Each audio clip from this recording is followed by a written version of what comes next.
Mary Slessor జీవిత చరిత్ర. Mary Slessor Scotland దేశంలోని ఆవర్తన్ పట్టణములో 1848వ సంవత్సరమున డిసెంబర్ 2వ తారీఖున ఒక పేద కుటుంబములో జన్మించెను. తండ్రి చెప్పులు కుట్టుకునేవాడు. తల్లి నూలు మిల్లులో పనిచేసేది. తల్లి భక్తి కలిగిన స్త్రీ, కానీ తండ్రి త్రాగుడుకు బానిస. వారికి కలిగిన 7 సంతానములో ఈమె 2వ కుమార్తె. మేరీ తన 11 సంవత్సరముల వయస్సులోనే ఒక నూలు మిల్లులో పనిచేస్తూ ఒక పూట మాత్రమే చదువుకునేది. మేరీ ఒక పరిశుద్ధురాలి సహవాసంలో లోతైన రక్షణానుభవమును పొంది యేసుక్రీస్తును తన స్వంత రక్షకునిగా అంగీకరించెను. ఆమె మారుమనసు పొందిన తరువాత తనకున్న కొద్ది చదువుతో బైబిలును, ఆధ్యాత్మిక పుస్తకములను చదువుచుండెడిది. పగలంతా పనిలో, రాత్రి సమయమంతా చదువుటలో శ్రద్ధ వహించేది. మిషనరీల చరిత్రలు చదివేడిది. అనాగరికులైన ఆఫ్రికా జనుల మధ్యకు మిషనరీగా వెళ్ళిన డేవిడ్ లివింగ్స్టన్ జీవిత చరిత్ర ఆమెనెంతగానో కదిలించెను. తాను అటువంటి జనుల మధ్య సువార్తను ప్రకటించాలని ఆశించెను. మొదట ఆమె ఉన్న స్థలములో మురికి వాడలలో ఉన్నవారిని ప్రభువులోనికి నడిపించుటకు ప్రయాసపడెను. ఆత్మల రక్షణకై ఆవేదనతో ప్రార్థిస్తూ సండే స్కూల్ టీచర్ బాధ్యతను కూడా వహించెను. 1873లో డేవిడ్ లివింగ్స్టన్ యొక్క మరణ వార్త ఆమెను కలవరపరచెను. అప్పటికి మేరీ వయస్సు కేవలము 24 సంవత్సరములు మాత్రమే. అయినను తెల్లవారి సమాధిగా పేరొందిన ఆఫ్రికా దేశమునకు మిషనరీగా వెళ్ళుటకు తెగించి స్కాట్లాండ్ దేశములో యునైటెడ్ ప్రెస్బిటేరియన్ చర్చి వారి సహాయముతో 1876 ఆగస్ట్ 5న ఆఫ్రికా దేశములో కెలబార్ అనే ప్రదేశమునకు ప్రయాణమయ్యెను. మేరీ స్లెస్సర్ ఆఫ్రికా దేశములోని స్త్రీలను పరామర్శించుచు, పిల్లలకు విద్యనభ్యసింపజేయుచు, వారి కష్ట సుఖాలను అర్థం చేసుకుంటూ వారి పట్ల సానుభూతితో వ్యవహరించేది. వారి స్థానిక భాష అయిన ఎఫిల్ ఎంతో ఆసక్తితో నేర్చుకొని కలిసి జీవిస్తూ వారికి క్రీస్తును గురించి బోధించేది.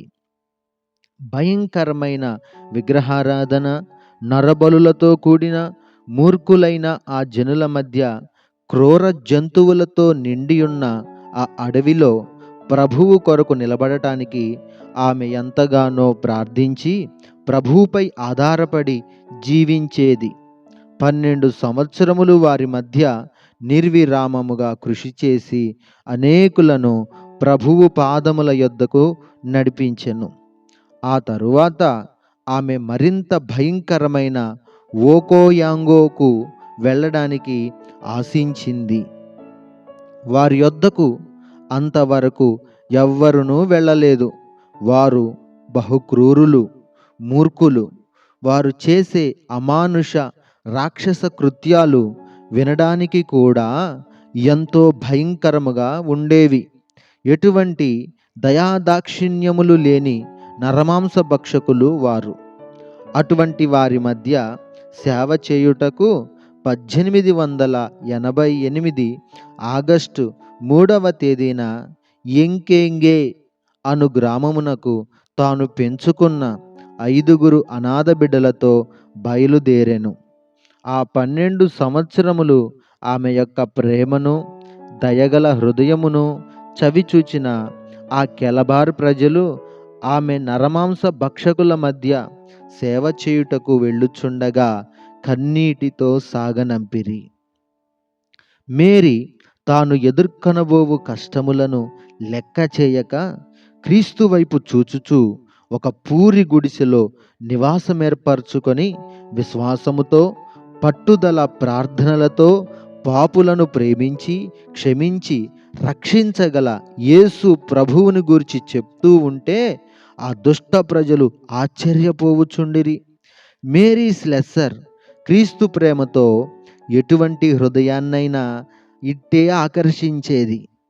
అట్టి జనుల హృదయాలలో దేవుడు కనికరము, జాలి అనే మాటలకు స్థలమే లేకపోయినా వారి హృదయాలను కరిగించి వారి అజ్ఞాన కార్యముల నుండి వారిని తొలగించి వారి నివాసములలో నివసిస్తూ వారి ఆహారమును భుజిస్తూ ఎండకు ఎండి వానకు తడుస్తూ సేవ చేసింది ఈ మేరీ స్లెస్సర్.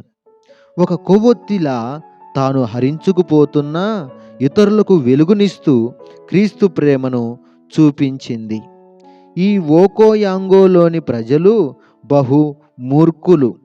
వీరిలో ఎవరైనా ముఖ్యుడు మరణిస్తే అతని ఆత్మశాంతి కొరకు కొందరు మనుషులను బలిచ్చేవారు. ఒక భర్త మరణిస్తే అతని భార్యను లేక కొన్నిసార్లు అతనికున్న 2 లేక 3 భార్యలను అతనితో పాటే సజీవ సమాధి చేసేవారు.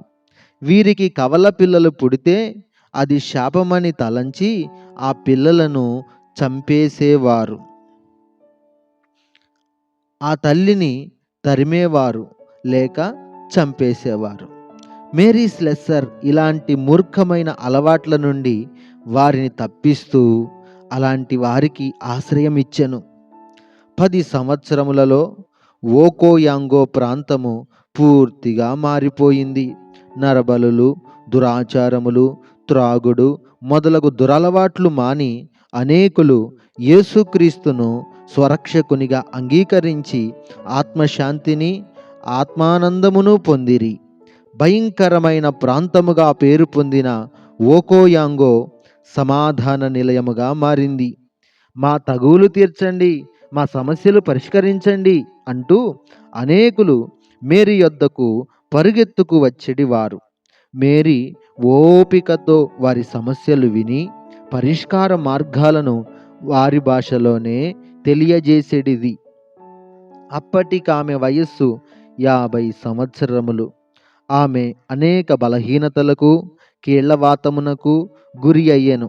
అయినను ఆమె స్వదేశమునకు వెళ్ళి విశ్రాంతి తీసుకొనక ఒక చక్రాల కుర్చీలో కూర్చొని సేవను కొనసాగించెను.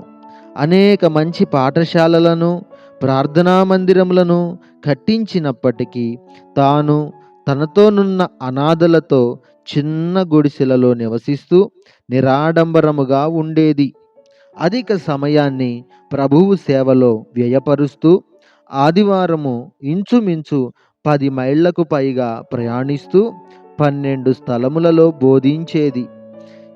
ఆమె ఈ స్థలములో పనిచేసిన 40 సంవత్సరములలో కేవలం 3 సార్లు మాత్రమే బహు కొద్ది సమయం తన దేశానికి వెళ్ళి వచ్చింది. ఆమె మాటలు, జీవితము ఎప్పుడూ క్రీస్తుకే ఘనత తెచ్చునట్లుగా ఉండేవి. ఈ ఆటవికులు క్రీస్తు శిష్యులయ్యారంటే ఇది నా ప్రజ్ఞ కాదు, ఇది ప్రభువు కృపే మరియు మీ ప్రార్థనల ఫలితం. రక్షింపబడిన ఈ ఆత్మల ద్వారా ప్రభువే ఘనపరచబడునుగాక అంటూ ఉండేది. తరువాత ఆమె అరణ్య ప్రాంతంలో ముందుకు సాగుతూ ఐటు అనే ప్రాంతములోనికి, ఆ తరువాత మారుమూలల్లో ఉన్న మరికొన్ని ప్రాంతాలకు వెళ్ళి సువార్తను ప్రకటించింది. సమస్త సుఖ సాధనములకు దూరముగా ఉండి ఏకాకిగా 40 సంవత్సరములు అహర్నిశలు ఆత్మల రక్షణార్థమై పోరాడి ప్రభువు కొరకై తన జీవితమును వాడిన మహనీయురాలు ఈ వీరనారి. జీవితాంతం వరకు ఆఫ్రికాలోనే పరిచర్య చేయాలని నిశ్చయించుకొనిన ఈమె ఎంతో అనారోగ్యమునకు గురైనను తన స్వదేశమైన స్కాట్లాండ్కు వెళ్ళే తలంపే రానివ్వలేదు. వృద్ధాప్యము వలన కదల్లేని పరిస్థితులు ఏర్పడినప్పటికీ ప్రభు సేవలోనే ఉండెను. తన చివరి దినములలో పడకలో ఉన్నప్పటికీ కూడా పరలోకము గురించి ఆలోచిస్తూ ప్రార్థించుచుండెను. మేరీ 1915వ సంవత్సరములో జనవరి 13వ తారీఖున తన 67వ ఏట అక్కడే తన పోరాటమును ముగించి ప్రభువిచ్చు జీవ కిరీటమును పొందుటకు మహిమలో ప్రవేశించెను. ఆమె మరణించినప్పుడు ఆమె సేవలో ఆమెకు మార్గదర్శిగా ఉండిన ఆమె బైబిల్లో ఆమె వ్రాసుకున్న అనేక వాగ్దానములు ఉండెను. మరియు అనేక సంవత్సరములు ఆమె ప్రభు పరిచర్యలో కొనసాగినను ఆమె ఈ లోకములో మిగిల్చుకున్న ఆస్తి కొన్ని పాత బట్టలు, పుస్తకములు, ఒక పెద్ద ఉత్తరాల కట్ట. ఆమె పరిచర్య ఎంత నిరాడంబరమైనదో, నిస్వార్థమైనదో మనము గుర్తించవచ్చు. అయితే ఆమె పరలోకములో దేవుడిచ్చు కిరీటమును, సింహాసనమును సంపాదించిననుటకు ఏ సందేహము లేదు. ఆమె నిస్వార్థమైన సేవ ద్వారా మార్పు పొందిన వేలాది మొరటు ప్రజలు ఆమె లేని లోటుకెంతో విలపించిరి. ఆమె పెంచిన అనాథలు తల్లడిల్లిరి. అయితే ఆమె మరణించినను ఆ పాప దుర్గంధపూరితమైన ఆ అనాగరిక జనుల మధ్య ఆమె వెదజల్లిన క్రీస్తు పరిమళం ఈనాటికి పరిమళిస్తూనే ఉంది.